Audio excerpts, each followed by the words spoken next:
आखिर क्या है आतिक अहमद केस जिसकी डिबेट पार्लियामेंट तक में डिस्कस की जा रही है। और आतिक अहमद गैंगस्टर होने के बाद भी इलेक्शन जीतकर कई बार एमएलए और एमपी बना, और कैसे इतनी करोड़ों की प्रॉपर्टी बना ली, और इतनी गुंडागर्दी के बाद भी लोगों ने 5 बार एमएलए और 1 बार एमपी बना दिया। और कैसे आतिक अहमद का एनकाउंटर हुआ। लॉ के हिसाब से आतिक अहमद एनकाउंटर सही या गलत जानेंगे इस वीडियो में। तो सबसे पहले हु इज आतिक अहमद। तो प्रयागराज में जो पहले इलाहाबाद हुआ करता था, तो उसमें एक छोटा सा गांव था कसौली मसौली में। हाजी फिरोज अहमद के घर आतिक अहमद का जन्म 10 अगस्त 1962 को हुआ था। फैमिली की फाइनेंशियल कंडीशन ठीक नहीं थी। इसकी फैमिली में आतिक सबसे बड़ा बेटा, एक भाई अशरफ और 2 बहनें थी। तो शुरू में ये पैसे के लिए मालगाड़ियों से कोयले को चुराया करता था, पर बाद में इसे इसमें प्रॉफिट दिखने लगा तो ये पूरी तरह से इस बिजनेस में आ जाता है और साथ में कुछ लोकल लोगों को भी मिला लेता है। और सबसे पहले 17 की एज में आतिक पर आरोप लगता है मर्डर का, और साथ ही आतिक पर एनएसए यानी नेशनल सिक्योरिटी एक्ट भी लगता है। इस टाइम पर सेम एरिया में एक बड़ा गैंगस्टर भी था जिसे चांद बाबा के नाम से जानते थे, जो बहुत पावरफुल था। और आतिक खुद को बचाने के लिए चांद बाबा की मदद लेता है और आतिक बच जाता है क्योंकि चांद बाबा का नेटवर्क बहुत पावरफुल था। जिसके बाद से आतिक को चांद बाबा अपने साथ रख लेते हैं और 1979 से 1983 तक आतिक कोयले के बिजनेस के साथ साथ एक्सटॉर्शन और किडनैपिंग करता था। चांद बाबा के साथ होने से आतिक और भी ज्यादा पावरफुल हो गया और पुलिस का भी डर अब नहीं था। आतिक चांद बाबा के साथ रहकर समझ गया था कि उसको भी पॉलिटिक्स में अपने पांव जमाना चाहिए। 1989 में असेंबली इलेक्शंस में आतिक खड़ा होता है, पर ये बात चांद बाबा को पसंद नहीं थी और दोनों में डिफरेंसेस आ जाते हैं और इस इलेक्शंस में कई गैंगवार स्टार्ट हो जाती है।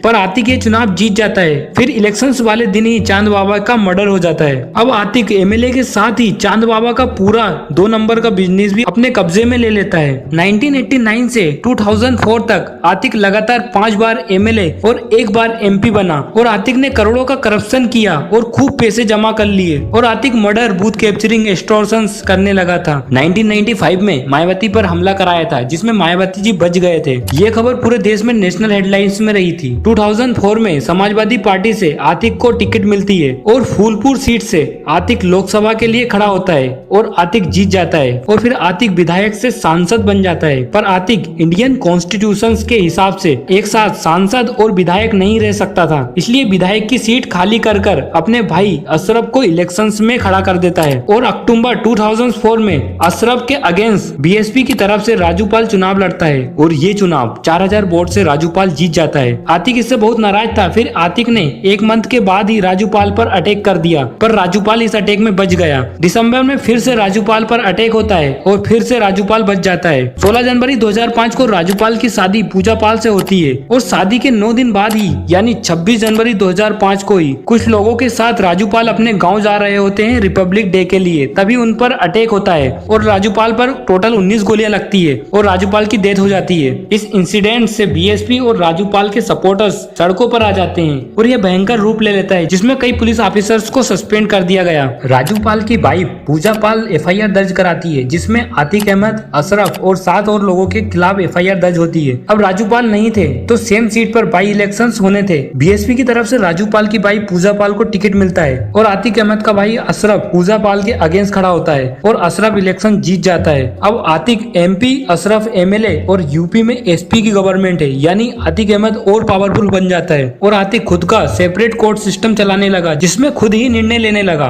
13 मई 2007 को इलेक्शंस होता है और एसपी यानी समाजवादी पार्टी को हटाकर बीएसपी अपनी सरकार बना लेती है और बीएसपी की तरफ से पूजा पाल अशरफ के खिलाफ सेम सीट पर जीतकर एमएलए बन जाती है। पॉलिटिकल प्रेशर की वजह से 2008 में आतिक अहमद को अरेस्ट कर लिया जाता है और कोई प्रूफ न होने की वजह से आतिक को 4 साल बाद छोड़ देते हैं और फिर से आतिक इलेक्शन लड़ता है, लेकिन इस बार आतिक इलेक्शन हार जाता है और 2008 के बाद से ही आतिक का करियर डाउनफॉल में आ गया। 2009 में आतिक फिर से इलेक्शंस में खड़ा होता है अपना दल पार्टी से, पर फिर से वो हार जाता है। 2012 में बेल पर बाहर आता है और फिर से इलेक्शंस में खड़ा होता है, पर फिर से वो हार जाता है। 2014 में एसपी से टिकट मिलती है, पर इस बार भी चुनाव वो हार जाता है। पर आतिक सबसे बड़ी गलती करता है 2016 में, जिसकी वजह से उसे बेल भी नहीं मिल पाती है। दरअसल इलाहाबाद की एक university same hacking bottom university में दिसंबर 2000 2016 में 2 लड़कों को एग्जाम देने से मना कर दिया था क्योंकि ये चीटिंग करते हुए पकड़ा गए थे। फिर ये मामला आतिक के पास आता है। फिर आतिक यूनिवर्सिटी पहुंच जाता है और यूनिवर्सिटी के स्टाफ्स को मारने लगता है, जिसका वीडियो वायरल हो जाता है और पूरे देश में प्रोटेस्ट होने लगते हैं। और इसकी वजह से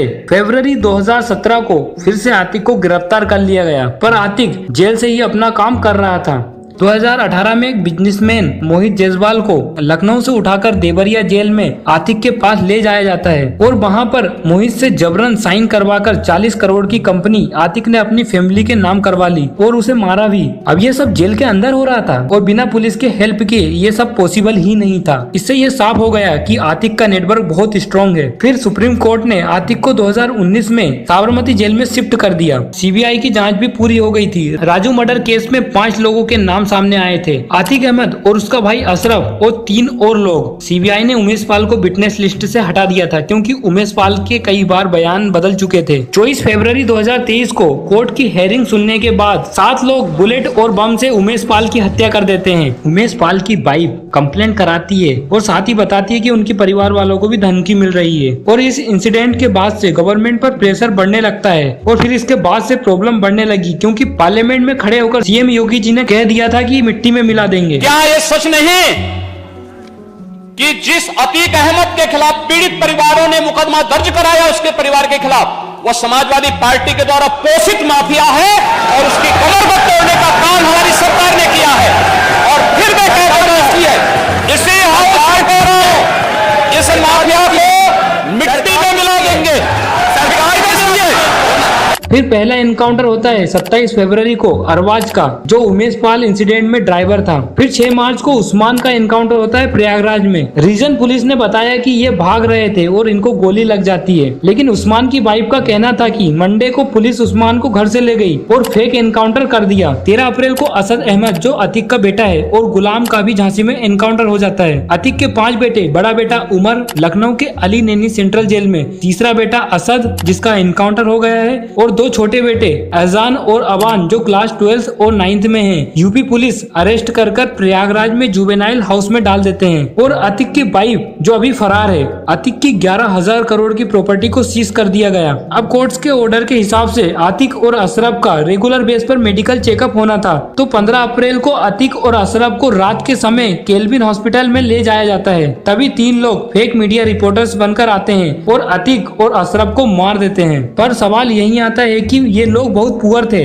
और कपड़े भी फटे हुए थे, तो इनके पास हेवी कैलिबर जिगाना पिस्टल जो यूएस कोस्ट गार्ड, फिलीपींस और मलेशिया की पुलिस यूज करती है, जिनकी कॉस्ट 6 से 7 लाख है, ये पिस्टल इनके पास कैसे आई और इनको कैसे पता चला कि आतिक और अशरफ को इस टाइम पर मेडिकल चेकअप के लिए लाएंगे? इन सभी सवालों के जवाब तो पुलिस इन्वेस्टिगेशन के बाद ही पता चलेगा। लेकिन पुलिस कस्टडी में किसी को मार देना ये डेंजरस होता है एक डेमोक्रेसी के लिए, और जब ऐसी चीजें बार बार होने लगती है तो लोगों का लॉ एंड ऑर्डर से विश्वास उठने लगता है, क्योंकि एनकाउंटर करना इजी है लेकिन डिफिकल्ट है एक सही जस्टिस देना। और इसके लिए भारत को अपने कोर्ट्स में जजेस की संख्या बढ़ाने की जरूरत है, जिससे कोर्ट सिस्टम इंप्रूव होंगे और फ्यूचर में ऐसे इंसिडेंट्स को कम किया जा सकेगा और लॉ एंड ऑर्डर मेंटेन किया जा सकेगा। और हम आप लोगों को भी एक सही पॉलिटिशियन चुनने की जरूरत है जिस पर एटलीस्ट कोई क्रिमिनल चार्जेस तो ना हो। अगर आपको वीडियो अच्छा लगा हो तो इसे लाइक करके चैनल को सब्सक्राइब जरूर करें और अपने ओपिनियन कमेंट में हमें जरूर बताएं। जय हिंद।